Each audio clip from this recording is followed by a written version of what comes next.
perasaan yang menyakitkan hatiku ini.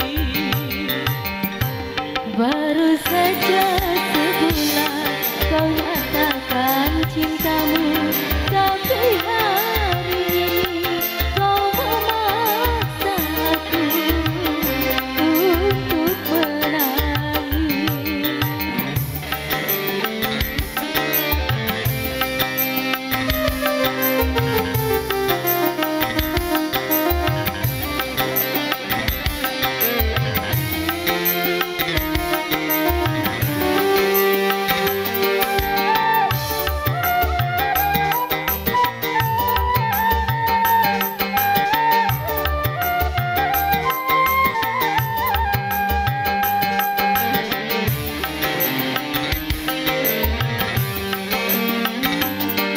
Biarlah diriku mengalah dan pergi, karena ku masih punya harga diri.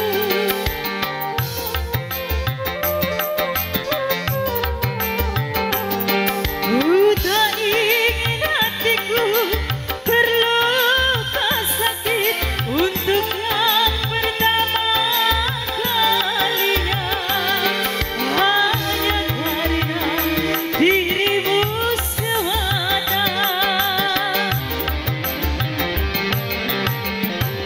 Baru saja sebulan kau nyatakan cinta.